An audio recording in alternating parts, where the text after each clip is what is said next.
This is kind of maybe an unusual talk. I don't know how many of these you've been to before, but I would dare say there's probably not a lot of people talking about sport. It usually isn't a topic that comes up. We usually talk about a lot of other things, but it's been a passion of mine for a long time, and I hope to make a case tonight for you about sport and how we should be doing with it. I guess the first question to ask is it worthy of our consideration? And I would begin by just saying, look at the impact on our culture and society that sport has had. Politically, religiously, economically. I mean, there's hundreds of billions of dollars generated each year in sport.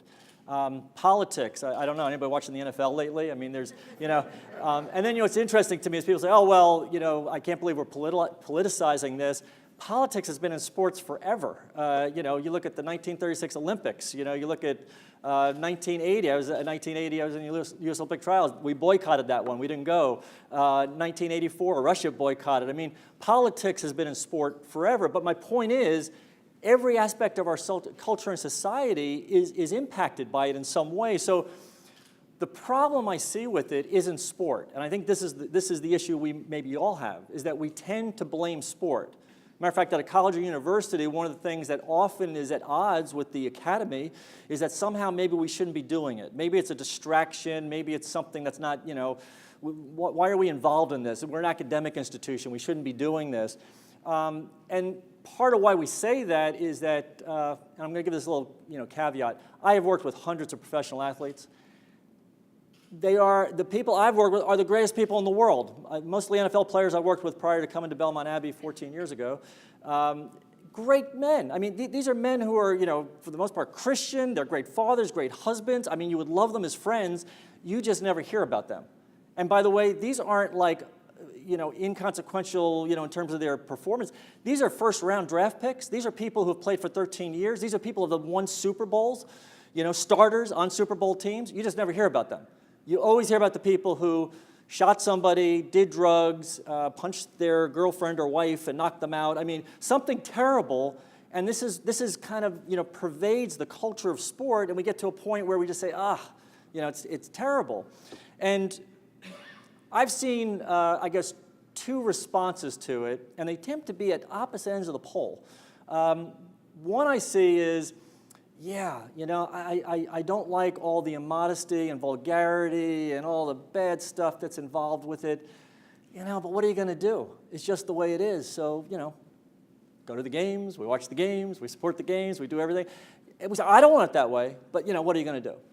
Then I get the other end of the spectrum, which is some people say to me, I am so disgusted by sport, I don't even want to look at it. I don't think we should be involved with it. I don't think we should talk about it. I don't think we should have anything to do with it. And I would say that certainly from a Catholic perspective, a Christian's perspective, that's an untenable position. Neither one of those is acceptable.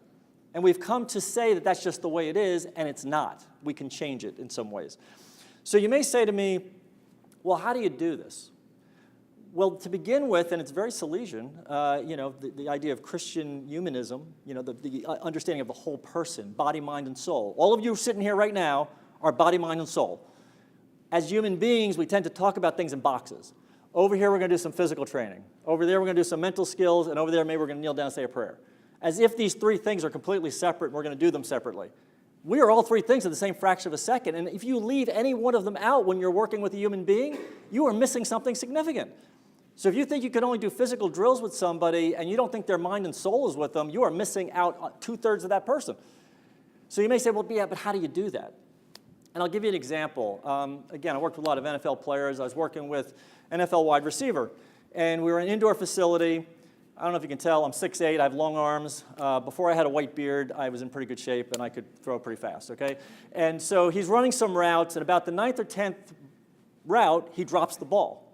And when he drops the ball, he lets out a really bad word, okay? Don't have to tell you what it is, just trust me, it was a really bad word, okay? And I look at him, and I said, what did you say? And again, he kind of looks at me a little sheepishly and says, well, I dropped the ball. I said, I know you dropped the ball. I said, well, what did you say? And he goes, well, I dropped the ball. I said, thank you, Jesus, right? He looks at me like I've hit him over the head with a 2x4, okay? Now, he's a Christian athlete. He's not Catholic, he's Christian. And I said to him, he says to me, well, why am I thanking Jesus? I dropped the ball. I said, 1 Thessalonians 5:18, be thankful in all things, right? He goes, yeah. So I said, thank you, Jesus, right? He goes, thank you, Jesus. I said, good, now come on back. Now, you may say to me, why did you do that? And what does that have to do with him being a wide receiver or anything else? I'm going to tell you. 2 reasons. First one is the higher argument. It's the virtue of gratitude. We are supposed to be thankful in all things. Not just the things we want. Every single thing is thank you, Jesus, right? That's what we're called to. Second one is purely pragmatic, purely sports performance. This is a world-class receiver. If he drops a ball, it's not because he can't catch. He dropped the ball for a very specific reason. But while he's out there cursing and kicking the ground, what doesn't he know? Why he dropped the ball, which means there's a really good chance he's going to drop it again for the very same reason because he has no clue as to what happened. And by the way, we sometimes look at that curse and kick in the ground as, well, that's kind of a negative thing. You know what's the root of that? It's called pride. I'm much better than this. I got to show you how upset I am because I don't drop balls. This is how good I am. So I have him come back. I said, tell me what happened. Blackout. I mean, has no idea. And for any of you that have ever coached anybody or worked with anybody, you get the statement with a question mark at the end of it. I didn't get my hands up. Does that sound like somebody who knows what they did? No, no idea, right? So I said to him, actually, you didn't get your head around. Now, when you're a wide receiver and you're running a route, okay, if you're the quarterback and I come up and I come in here and plant, if I sweep my head around, that takes a certain amount of time, first of all, for my head to sweep around. And the other thing is my vision blurs the whole time my head is spinning around. Now, you're going to think I have a nervous tick, right? But I'm going to show you how fast you can turn your head. That's how fast you can turn your head. So if a ball is coming, you turn your head, you just seen a ball 10 feet sooner. And so what happened to him is he ran his route, he planted, he swept his head around, and suddenly it was like a start response. Matter of fact, the ball, the first one I threw to him, hit him in the head because he didn't see it coming, because he didn't see it in time. So I told him this. He goes out, he's running some more routes. Again, maybe 9th, 10th ball, he drops another ball. Now I can see it. He's about to say that word again, but he kind of looks back at me and I go, yeah? And he goes, thank you, Jesus. I said, good, now come on back, right? So he comes back, I said, now tell me what happened. He goes, it's exactly what you said. He said, I felt it that time. I planted, I swept my head around. I said, perfect. I didn't say, yeah, you got to work on that. I said, perfect. You know why I said perfect? Because he knew what he did. And what you will find is that in sport, you can't change anything if you lack awareness. So you've got to know specifically what you did in order to change to something else. So I said, perfect. So the end of the day, this guy, first of all, is making circus catches. I mean, he could be on ESPN's highlight reel. He's hardly dropping a ball, but if he does drop one, he could be 50 yards away from me, and he's now screaming out the top of his lungs, thank you, Jesus! And he means it. Now, you'd say, well, why are you telling me that little story? What I'm showing you is that in that session, he became a better man, physically, mentally, and spiritually. We gave up nothing. We didn't have to kneel down after it was all over to now have a spiritual moment. That took place there, and he became a better wide receiver in doing this. So it's possible to do this. It's just we tend not to approach it this way, unfortunately. I wrote a book called Less Than a Minute to Go. I was kind of tricked into it, but my purpose in writing it was really to make a case that world-class performance and virtue are not mutually exclusive. I think too often we look at world-class performance and we see somebody who's doing a world-class performance, but they're a mess otherwise, right? And what do we say? Oh, but he's so good, Do you ever see the rationalizations as to why we say this person has to keep playing? Because we come up with every reason in the world why this person needs to keep playing because they're so good at this thing, right? As if we have to accept this one virtue. I was working with the NFL. I spoke to the NFL Players Association one year, and I said to them, how many of you are trying to perfect the intellectual virtue of art? They're all looking at me like you are right now, okay? They're like, what? Like, are you in the right building? I said, how many of you are trying to perfect yourselves football players? Whole room raised their hand. That is the intellectual virtue of art. It's the right method of external production. If you're trying to perfect whatever you're doing, that's that one virtue, but it's only one of them. Virtues don't live in isolation. They work together. And so our expectation, our demand should be, I want all the virtues. All of them should be developed and formed in every person. So I'm going to share just a few things with you because our time is relatively short. But I'm going to maybe just touch on 3 things, okay? And they're very divergent. And the reason I'm doing this is, again, from a Catholic perspective, if you're going to talk about sport, then you've got to understand everything about it. It's not just think good thoughts. It's not just, oh, I'll be very holy and spiritual and pray. You got to understand sports medicine, biomechanics, exercise physiology. I mean, if you say, from a Catholic perspective, we believe in all of man, nature, and God. We leave nothing out, right? I mean, we believe in the totality, the wholeness of the person that's involved, which means we need to understand every aspect of it in some way. So don't worry, I'm not going to go into biomechanics or exercise physiology necessarily, but I'm going to give you a couple of pieces that will seem very different to you, but they're all connected underneath. Now, I wish I could claim to be a scholar. I'm not. So I must be the diversity candidate for this, Ruggiero lecture. They said, let's get somebody who's really not a scholar and invite them here. And to put it in perspective, when I went to the University of Maryland, they told me my major was eligibility. Okay, so that kind of is my vita there. But I tell you, I was always interested, and one thing that really struck me about sport in particular was that I thought about this. Every human being from the beginning of time has played. There's never been a human being that hasn't played. And I don't know about you, but I began to think about that and say, well, why is that? I mean, you can't say that about a lot of stuff. And by the way, when I say play, some people say, well, yeah, but I thought we were talking about sport. There's 4 kinds of play. The competitive form of play is called sport, okay? So sport is play is sport. I mean, they go together.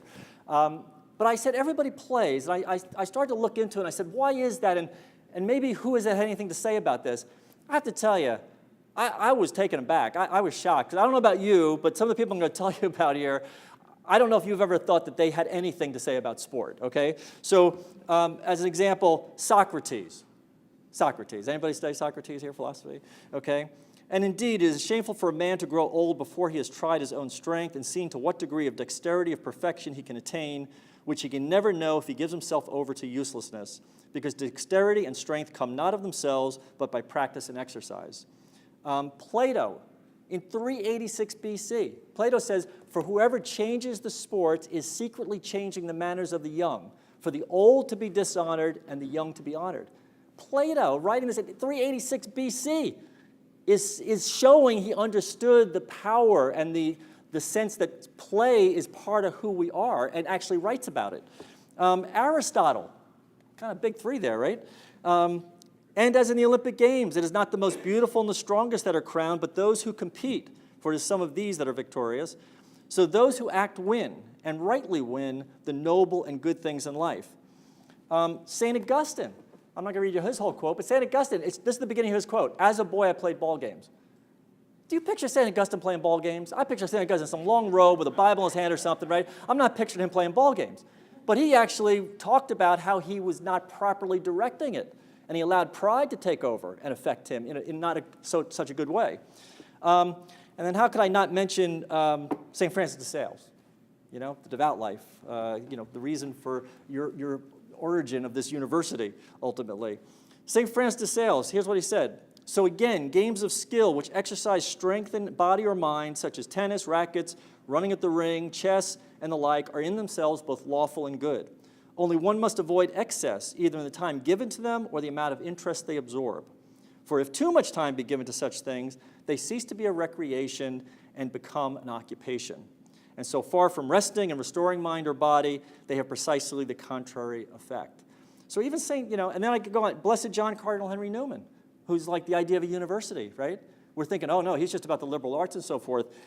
He says, I say there are exercises of the body which do receive the appellation liberal, as in the liberal arts. As such, for instance, was the palestra in ancient times, such as the Olympic Games, in which strength and dexterity of body as well as of mind gained the prize.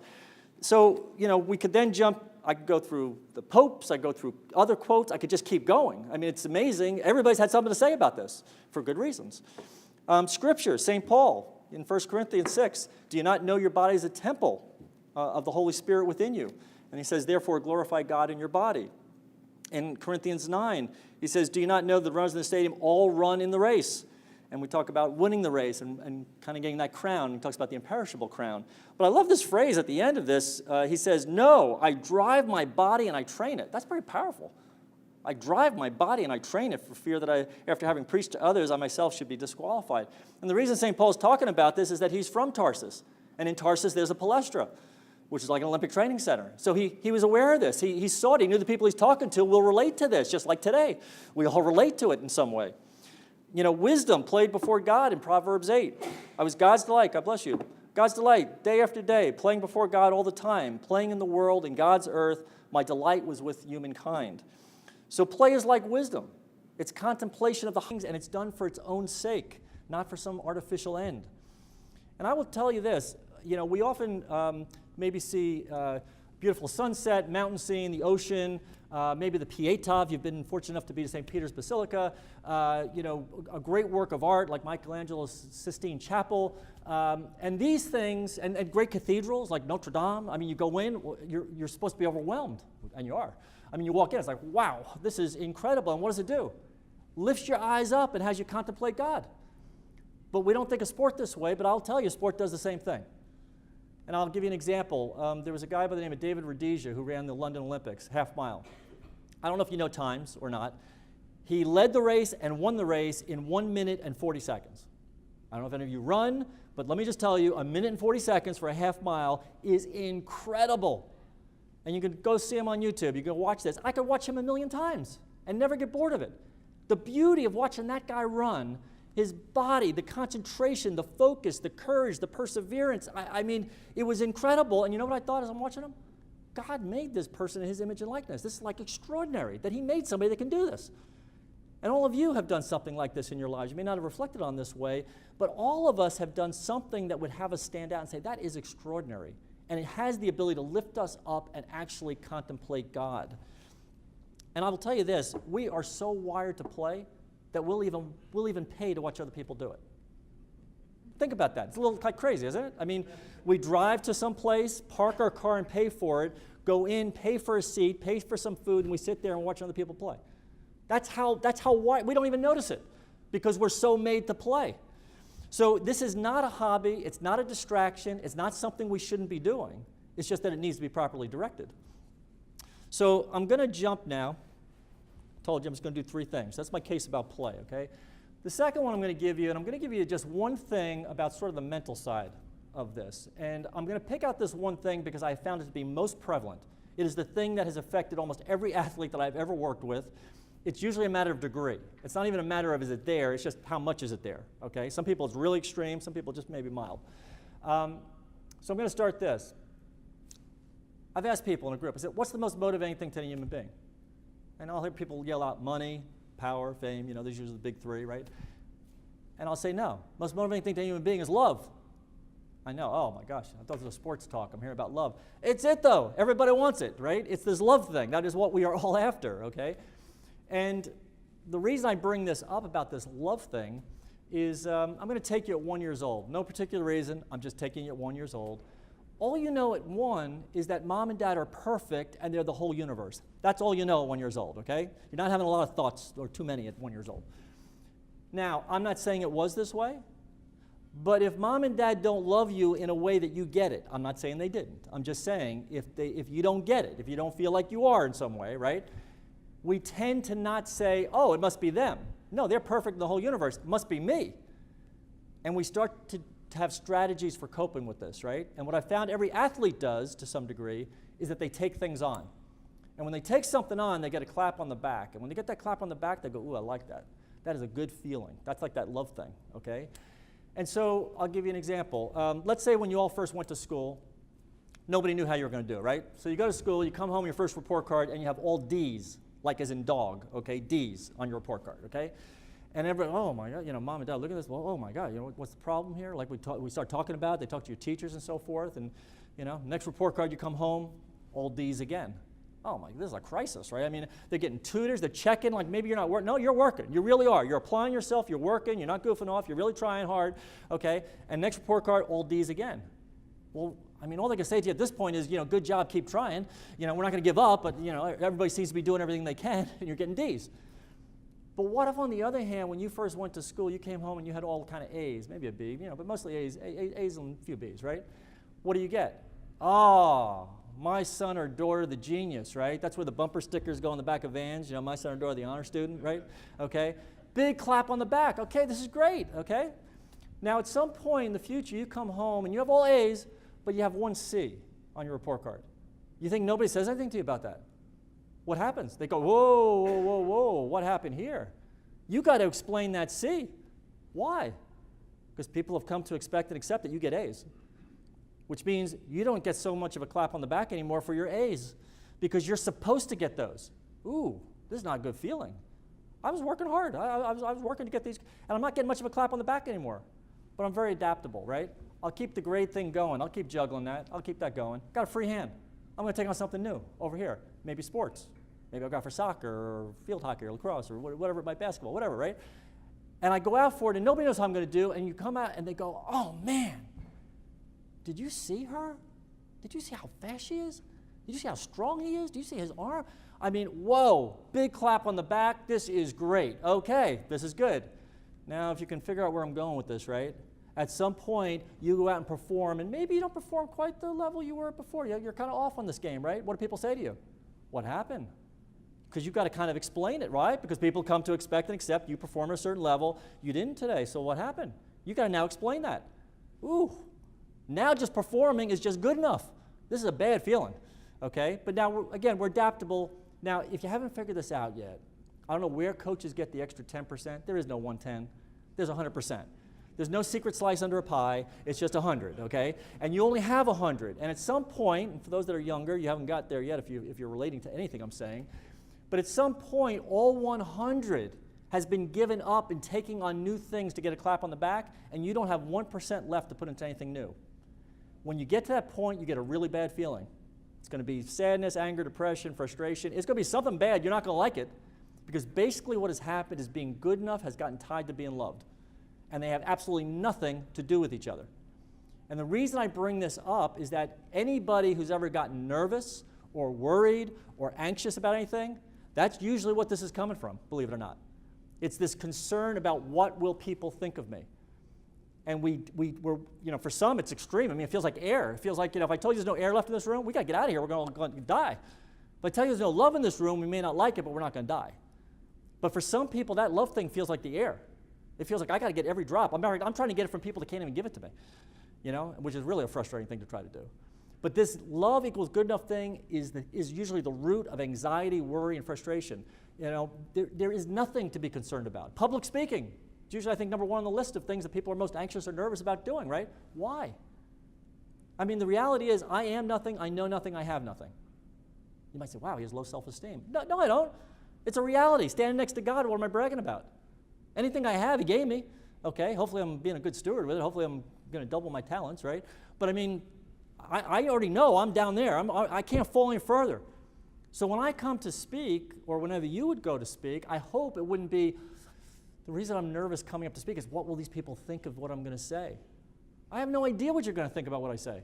I leave that to God. That's between you and God, okay? He put me here somehow. I don't know how I got here. I really don't know how I got here, okay? I mean, I flew on a plane, but I don't know how I got to be at the Sales University giving this talk, okay? But here I am. So divine providence is mysterious. It's amazing how it all works. But I find myself here, and you know what I hope for? You're going to sound, wow, this guy's really crazy. I'm here to love each one of you.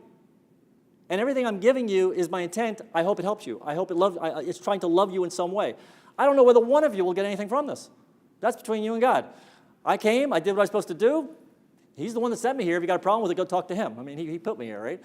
So my point here is that this is where the anxiousness, nervousness, frustration, like in games, people get nervous. There's nothing to be nervous about. Same thing I would tell you even about a slump. How many people have you heard say, I'm in a slump? What? Or I'm feeling a lot of pressure? Really? Can you hand me pressure? I mean, are you being squeezed down by something? I mean, what pressure? It's your perception. There is no such thing as pressure. It's what you are thinking about things that create this thing we call pressure. I'm going to jump to my last point here. It's on peak performance. So we're talking about sport. We've got to cover the whole gamut here. I'm trying to do little pieces of everything. So I'm going to talk about peak performance. I'm going to tell you one of the greatest peak performances of all time, from my perspective, is St. Peter walking on the water. Now, most people say, whoa, wait a second. That's a miracle. That's not a peak performance. Okay, let's examine it for a second, okay? This is the little thing of scripture here. Shortly before dawn, Jesus went out to them, walking on the lake. When the disciples saw him walking on the lake, they were terrified. It's a ghost, they said, and cried out in fear. But Jesus immediately said to them, take courage, it is I. Do not be afraid. Lord, if it's you, Peter replied, Tell me to come to you on the water. Come, he said. Now, let's examine this for a second. St. Peter's in the boat, right? His free will is fully intact. He does not have to get out of the boat. But he's so focused on Jesus Christ, he says, he starts to step out of the boat literally onto the water, and he starts to walk on the water. But what we know what happens to him, right? He suddenly becomes aware of the wind, the waves, the tempest, right? And what happens? He starts to sink. And he cries out, Lord, save me. And of course, Jesus immediately reaches out, saves him, and pulls him up and says, oh, you have little faith. But here's my point. If he had stayed focused on Jesus Christ, he would have walked right over to him and hugged him. But he didn't. And there's an insight there about peak performances. It's attention to detail. The more detail you have in something, the more absorbed you become in it. And I'm going to maybe touch on that in a moment. But I'm going to give you a few insights about peak performances. I'm going to give you 3 things. If you do these 3 things, I guarantee you will increase your level of performing. But like anything, you got to apply it. You got to work at it. They're not that hard either. When I was up in Boston, I got to interview and work with these like yogis and lamas. You know, these people that could slow their heart rates and respirations down to like 10 heartbeats a minute. Really? I mean, remarkable stuff. Okay. And then people say to me, yeah, but okay, Bill, that's some guy who lives on a mountain. I'm not going to go live on a mountain in Tibet for 75 years to learn to slow my heart rate down. Okay, some holy guy on a mountain, forget him, okay. Does it happen anyplace else, these peak performances? Yeah. There's a boy, 9 years old. His name is Jeremy Schill. He's 9 years old, and he weighs 65 pounds. His dad's in the garage, and he has the car up on 4 jacks. Never do that, don't do that. But the car's up on 4 jacks. He's underneath it working on the transmission, and as he's trying to loosen something, the car gains some momentum, and the front falls off the 2 front jacks, and the car falls and crushes onto his chest. Jeremy Schill, 9 years old, 65 pounds, goes to the front of the car and lifts it up enough so his father can breathe. The car is estimated to weigh 4,800 pounds. Now, I've worked with Olympic lifters. I've worked with power lifters. They couldn't budge that car. I think the world record for a deadlift right now is close to 1,100 pounds. This 9-year-old who's 65 pounds, who never took human growth hormone, steroids, or lifted a weight in his life, lifts up the front end of this car. And you say, yeah, but Bill, it was an emergency situation. There must have been adrenaline. No kidding. I bet there's a lot of adrenaline flowing, but it's still a 9-year-old who weighs 65 pounds lifting up the car. Okay, that's an emergency situation. Does it happen anyplace else? Yeah. I mean, world-class athletes do it all the time. Bob Beamon in the '68 Olympics almost breaks the world record by 2 feet in the long jump. There's a guy by the name of Herbert Niche. He's one of these like divers, these free divers who don't use any oxygen. Like they just take a breath and they see how deep they can go and come back, obviously, right? Okay, it's not a one-way trip. So this Herbert Niche, though, he set the world record. You know how deep he went? 830 feet. Now, I don't know about you. I need some kind of visual. Like, what is 830 feet? Put it in perspective. It's close to a 70-story skyscraper. It's almost 3 football fields. He held his breath for 9 minutes. Can you imagine starting forget underwater, just start 3 football fields away, walk the 3 football fields, and come back on 1 breath? Now people say, yeah, but Bill, that, again, world-class athlete, these people probably train. Okay, so we got holy men on mountains, we got emergency situations, we got world-class athlete. Does it happen with anybody else? Yeah. Every one of you in this room has had a peak performance. Many of them, probably. You're just not realizing it. Has anybody ever been like in the kitchen, you roll up a napkin, and you kind of toss it across, and it lands like a little cup? And you go, hey, do you see that? I mean, that was, pretty impressive, right? I mean, The problem with peak performances is you only know you had them after they're gone. You hope they come back. And if you play golf and suddenly you hit a ball, and it goes like 250, 300 yards down the middle of the fairway, you're hoping everybody in the world just saw that, okay? And you're hoping it comes back, because after that, balls are shooting all over the place into trees and sand traps, but man, that was an incredible shot, okay? The problem is you don't know how you did it. You're just hoping it's going to come back.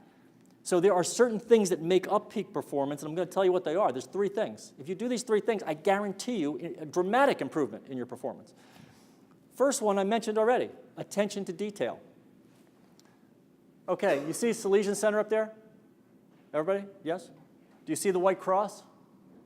Now, do you see the white cross is going into kind of a white horizon? Can you tell me, is the cross just the white bleeding into the white of that line, or is there a line actually underneath the cross? Okay, was anybody just thinking about breakfast? Was anybody thinking about tomorrow? For a fraction of a second, some of you are probably saying, I can't even see the cross. I mean, you know, you're up there. So for a fraction of a second, all of you, mind, body, and soul, was completely locked in. What's he talking about? I think there's a line. Okay, that's focus. But we use that word so loosely, right? So if I said, you know, focus on that cross, everybody goes, yeah, okay. No, you just looked at it. It's just like a white thing. And the problem with athletics, as one example, is what sport? Anybody play sports back here? Give me a sport. Basketball.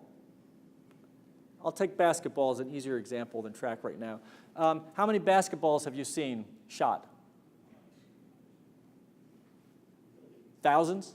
You know, I mean, just, you know. So what happens after a while is things become a little blurry and you don't even realize it.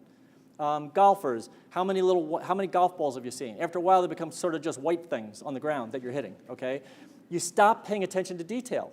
So imagine if for the rest of tonight, 100 times I have you look back up at the cross and I ask you about that line, okay? And we do this every day. At some point, you're going to say, Bill, I've seen the cross, okay? I don't need to even look at it anymore, right? You've lost the ability to absorb yourself. When you hear people say, you're in the zone, in the zone is that kind of attention to detail. And some people would say, well, what if I couldn't see it? The fact you were trying to see it, you were absorbed.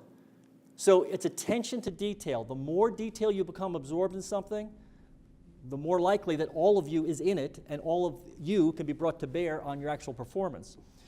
Second thing is physical and mental awareness. You can't change anything if you don't know what happened.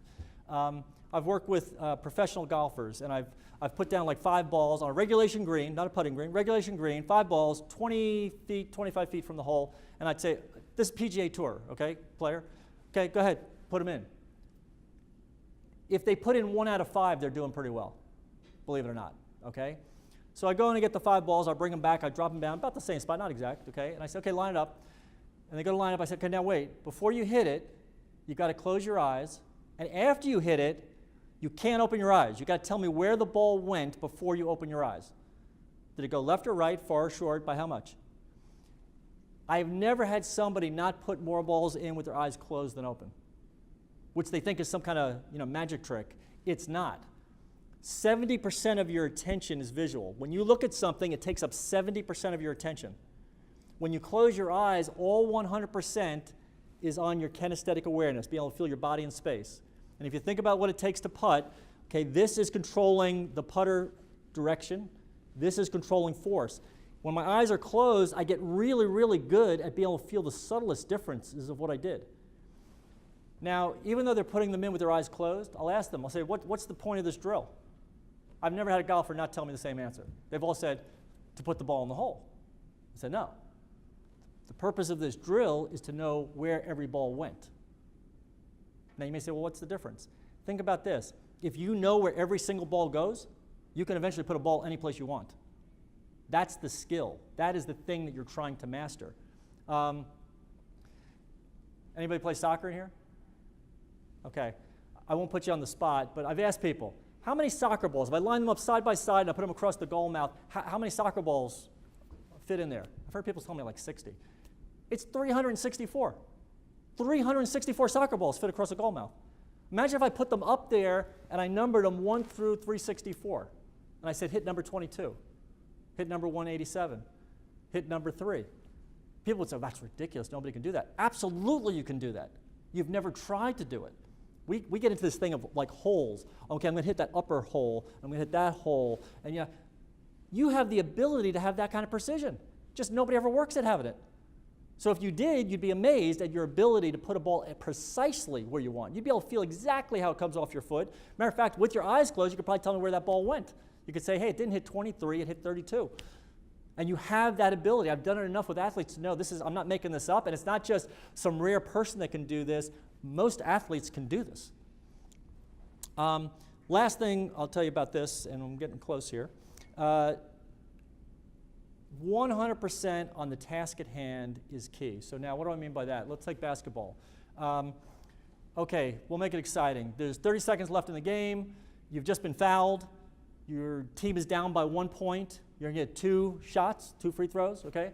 Now Now, let's examine it for a moment. What does it take right now for you to make this shot, to make the basket, okay? 2 things. Only 2 things can help you right now. Seeing the rim in detail, in focus, and feeling your body move in space. There is not one other thing at this moment that is going to help you put this ball in that basket other than doing those 2 things. But think what happens. You're walking towards the free throw line, and maybe the coach is yelling out to you some instruction that's supposed to happen after the first free throw. What does that have to do with seeing the rim, feeling your body? Nothing. Take away 10% for that thought. Mom and dad or some friends, they're all up in the stands with their cameras out, they're all videoing you and so forth. What does that have to do with seeing the rim, feeling your body? Nothing. Take away 15% for that thought. As you get to the line, the opposing teammate there isn't winning any sportsmanship awards, and he's trash talking you and telling you what a lousy player you are and how you're going to miss this shot and da-da-da-da, right? What does that have to do with seeing the rim, feeling your body? Nothing. Take away 15% for that thought. Maybe the last time you were fouled and went to the free throw, you missed both your shots. Ooh, killer. Take away 25% for that thought. I didn't add those all up, but here's the deal. You believe you're standing on this line, going to give your 100% into making the shot. You've given up 70 or 80% of your ability to actually put the ball in the basket to these things that have nothing to do with actually putting it in the basket, which means you're standing there with 10, 20, maybe 30% of your ability actually available to focus on seeing the rim, feeling your body. You have a really good chance of missing. You probably have the capacity to make the shot. It's just that when you don't put anything into it, it becomes very difficult for you to actually accomplish what you thought you wanted to do. So this ability to stay in the present moment 100% on the task at hand is essential. It's also essential to something else. I just told you what peak performance is. It's that 100% on the task at hand in the present moment. That's as good as it gets. Doesn't mean you can't get better in the future, but that's as good as it gets right now, this fraction of a moment. What I had never put together when I was competing, I wish I had, I just didn't know this. Think about this. All of time is present to God. He has no past and he has no future. All of time is present to God. So, to the degree I remain in the present moment is the degree I remain in union with God. If I ruminate about the past or I get anxious about the future, I've left him because he's here in this present moment right now. So, I had never put that together. For me to be in union with God when I am performing on the field, I would have never, again, it goes back to this compartmentalization, like, oh, that would be after, I'm going to pray, or I'm hoping God will guide me, and have me be a good person, have me compete well and use my skills, right? But what I didn't realize is when you're doing that peak performance thing on the field, you are in union with God because you are in that present moment with all of your skills, talents, ability that he's given you being applied to what you're doing in this present moment. That's as good as it gets, at least in this moment.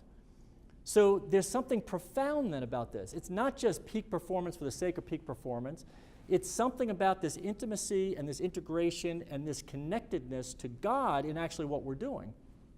And I'm going to finish with this. There was a, has anybody ever heard of Father Walter Chizik? A few people.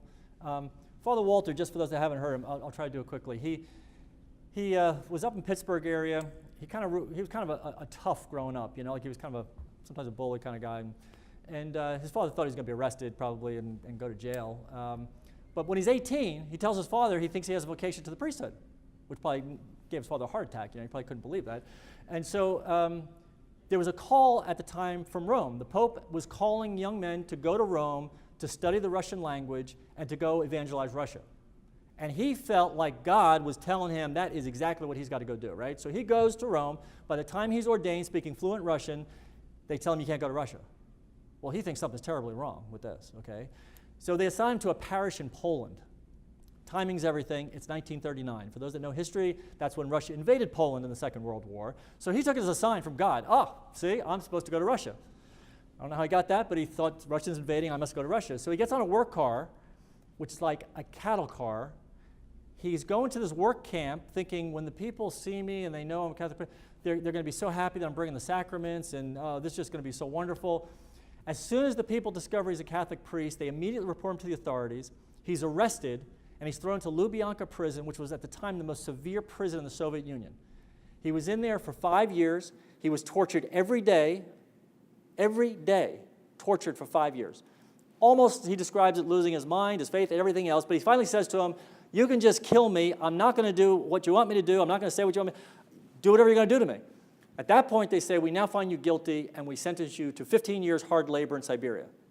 Hard labor doesn't mean hard work. Hard labor means we're giving you something that's going to kill you. It's just a matter of how long it'll take, okay? The trip there is unbelievable. He arrives the first day, and they put him in the bottom of a coal ship. He's been in solitary confinement for 5 years. He's in the bottom of a coal ship, and they give him a shovel. And they said, there's a conveyor belt up there. The coal just pours in blocks, and you've got to spread the coal in the hole. If you don't spread it, it pours down on top of you and buries you. And then they put somebody on top of you to spread it, okay? So he's in there, he says, the first day. And he said after 8 hours in there, his arms and hands are going numb. He has the shovel under his arms, and he's trying to push the shovel and still move the coal. He's in there 15 hours the first day. They bring you back to the camp, and they strip search you. It's Siberia. It's 20 below zero. It takes them like an hour to strip. You're naked, and it's 20 below zero. After 15, I don't even know how he lives. And I could go through on and on with this. I mean, every paragraph of the book you read, you're like, how did he live through this paragraph? Why am I telling you about him? I'm going to tell you about him because of what he wrote in a book. He had 2 books he wrote. One was called With God in Russia, and the other was He Leadeth Me. But here's what he wrote. Now think of this peak performance stuff. Think of the present moment. Here's what he wrote. To me, faith says that God has a special purpose, a special love, a special providence for all those he has created. The circumstances of each day of our lives, of every moment of every day, are provided for us by him.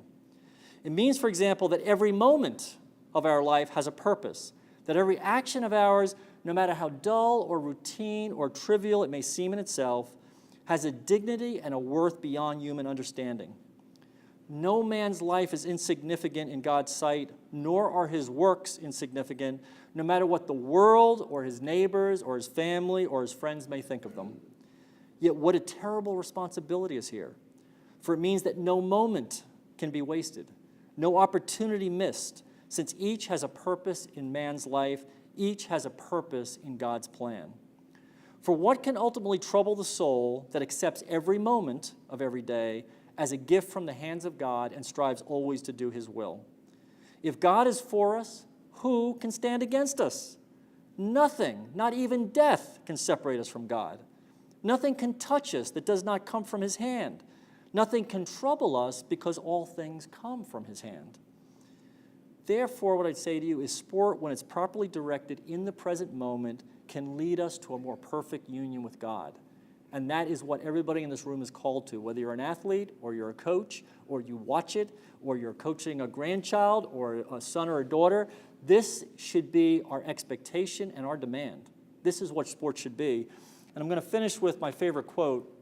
It was actually addressed to an all-male soccer coach meeting, but it applies to women as equally as to men. So when you hear male pronoun, it doesn't mean that it was only for men. But it goes like this: sport, properly directed, develops character, makes a man courageous, a generous loser, and a gracious victor. It refines the senses, gives intellectual penetration, and steels the will to endurance. It is not merely a physical development then. Sport, rightly understood, is an occupation of the whole man. And while perfecting the body is an instrument of the mind, it also makes the mind itself a more refined instrument for the search and communication of truth, and helps man to achieve that end to which all others must be subservient, the service and praise of his Creator. That is the most awesome quote I've ever heard on sport. It takes sport from this generic thing and it raises it up to the absolute highest level.